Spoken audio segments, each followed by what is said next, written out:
just stands out to me. And, the depth, Malcolm coming off the bench and playing the way he did, and just all the different guys we get contributing. And obviously, big game from Brooke on both ends of the court. And, we feel like we can get better, to get this win after, pretty significant days without playing. I think hopefully we'll be better between now and game 2. Matt Velasquez, Milwaukee Journal-Sentinel. But is this the best you've seen Brooke play, just in all facets of the game, getting inside, shooting from outside, and playing defense? Yeah, I mean, the thing that does stand out is, the putbacks and the stuff around the basket, particularly in the first half. We were, kind of struggling for scoring and just anything offensively. And he was able to kind of manufacture a couple things. And obviously in the second half, the threes and the spread that he gives us. And then defensively, I thought, we'll look at the tape, but I thought he was there, several times in the fourth quarter, making blocks, making big-time contests, rebounding. Certainly in a big moment, that was a great Brooke Lopez tonight. Eric named The Athletic, but Kawhi takes just 5 shots in the fourth quarter. He scores just 2 points in the fourth quarter. Just what do you think of the job that Chris and Malcolm did on him for the game? Yeah, we talked about just the individual pride it takes, with whoever has that assignment. And, for the majority of the night, it was Chris and Malcolm. And to be able to kind of tag team him, and then the fourth quarter, hopefully, between him seeing those 2 different guys all night and the activity around those 2 guys, we'll take that fourth quarter. We certainly can't rest or think that it doesn't take the same effort and the same activity going into the next game, start to end against Kawhi. Bud, Tim Reynolds with the AP. It's not uncommon when you see a team playing from behind all night like you guys were for like 37, 38 minutes. There just comes a point where you guys run out of gas, where teams tend to run out of gas. You guys seem to find another gear. What is it about your group that you guys can be down for 3 quarters in the biggest game of your season and then somehow just put it together like it was nothing in the fourth? Well, hopefully it speaks to our depth, first and foremost. I think we're got a lot of guys that are capable, that can contribute, that, confident on both ends of the court. I think it speaks a little bit to the character of the group. They just stick with it. I think it's become a little bit of a theme in the playoffs. I think eventually, hopefully, we feel like if we stick with what we're doing, good things will happen for us. Kane Pittman with the pick and roll. But Malcolm, you spoke about him already, but it felt like early in the game he hit a couple of threes that, even though it was early, you really needed them at the time. So obviously second game back, how good was it to have him hitting those big shots again? What do you take from that? Yeah, he was phenomenal. Again, the first half, I don't think we were very good, as a group. And Malcolm was one of those guys that kept us afloat. We already talked about Brooke kind of keeping us afloat in the first half. And he really did it. I think, what he's doing defensively is impressive too. Just, I think, second game back after, not playing for a significant period of time. It's impressive. And we certainly needed him tonight. Coach Greg Matzik from WTMJ. Under 40% from the field and 25% from 3, that doesn't often lead to a playoff win. What does it say about your team, or that you're able to come through like you were able to, especially with that fourth quarter? Hopefully it says we'll be better when we shoot the ball the next game. It's just, we talk about defense. I'm sure you guys that are around here just get tired of hearing about it, but you can bring your defense every night, and that's what we expect. And there's going to be nights when you don't make shots, and you got to just continue to do well or give it defensively. And if you do that, you maybe can break through and find a way to win on a night when you really don't shoot very well offensively or play that well offensively. Eric named The Athletic. What do you think of Giannis's play tonight? It felt like he kind of imposed his will there in the fourth quarter with the driving kick and then defensively as well. Yeah, I think Giannis was similar to our whole group. A lot of positives as the game went on. I think as we look at the film, we'll probably see that, I think he's making a lot of good reads, a lot of good decisions. We got to shoot the ball well around Giannis. And then, I think Giannis will play better. I think he's, again, playing without 6 days for him. He needs the rhythm of the game and everything. So, I think it's great to get a win with him. I thought he was good, but I think he can be better. Coach Andrew Wagner, Forbes Sports. With the layoff that you guys had, were you kind of prepared a little bit for maybe a little bit of a sluggish start because you can't really recreate the intensity of playoff basketball in practice settings? Yeah, I mean, any coach that goes into a game without playing playing a game for 6 days is, very worried. How are you going to play? I don't know that I would use the word sluggish, but that's just being nitpicky. It's just how are you going to play? How are you going to execute? Just all those things. It's impossible to replicate in practice, and you're also incredibly conscientious of staying healthy during those 6 days. So I think we're just all glad to have played, and certainly to get the win. I'm sure they'll be better Tuesday or Thursday, whenever it is, and Friday, I guess, and us too. Too many days. Bud, there was a timeout with 3:31 or something like that left, and you're down 2.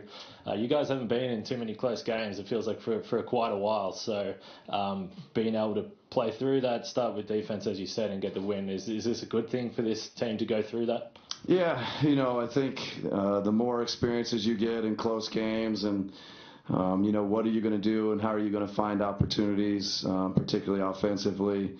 But, I think what we've found and what we've done most of the year when we are in a close game, we're still going to push it. We're still going to play in transition, play in a spread situation, and take what the defense gives us. So certainly, it was big last 3.5 minutes to come out of that timeout and then close the game out the way they did. Kevin Pelton, ESPN.com. You guys were positive in the minutes with both Chris and Giannis on the bench. What did you see from those groups that was kind of effective? Yeah, we'll have to go back and look at the film, but I think, the guys just play together. I think George is out there lots of times during those stretches. Malcolm, hit shots. Brooks stepped up. Hopefully we have a way of playing where we can function on both ends, with or without, Giannis and Kawhi, or Giannis and Chris.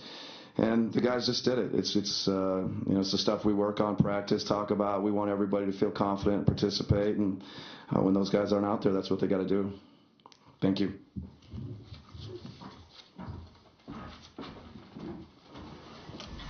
Let's look at how it all went down. The Claw against the Freak. This is what you come for. The two best teams in the East. Two great players. Early defense, because they both can do that. Giannis, get out of the way. Too easy. Buckets. Lead 4 later in the first.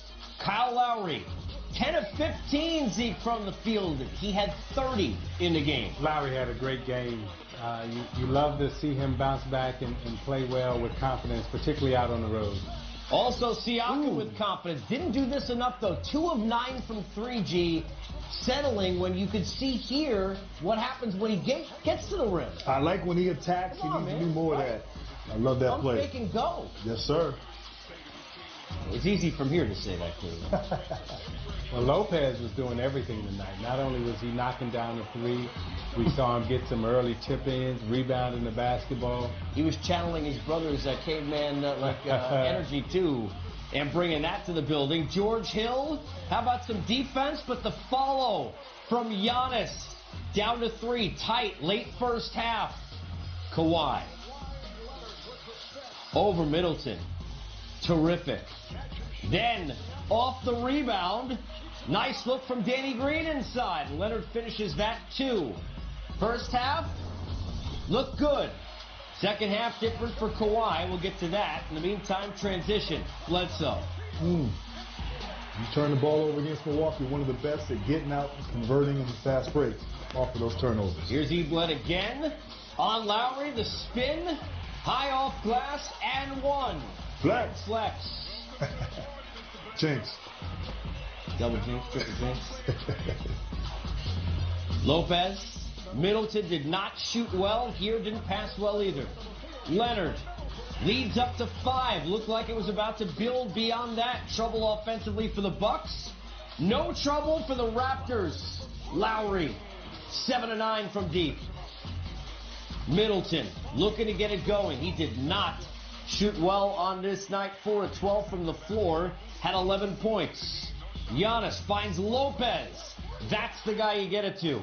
29 points for Lopez. And the work inside. Zeke, to your point, everything he was doing. He was the big man tonight, and whenever you needed a shot, I thought Middleton made a big clutch basket here, but Lopez came up with big blocks, big rebounds, and he and Brogdon, I thought, was the difference in terms of Milwaukee's play tonight in having them be successful, not only in the half-court, open court also. Brogdon, 26 minutes, 15 points. The entire bench for the Raptors played 39 minutes and scored 12. Lowry, down 3, no mas. Even things up with 4 to go. Danny Green, not having the same luck. Turnovers, Lopez. This one will be easy. Back and forth we go. Giannis, Lopez, another big, it was like he was on. It was old school Brooklyn Nets. You're the star of the offense, Brook Lopez. Yes, indeed. Just the star from downtown, the three-point land. This was the sequence we'll look at further later that seemed to be a difference maker. Kawhi doesn't touch the ball. Green and Lowry miss. Lopez knows it's big, and it was. It was the closest the Raps would get late. They lose by 8. Milwaukee gets 2 of 15 from 3 and 14 of 40 overall from their 3 best players and still wins. None of this is going to make Nick Nurse very happy.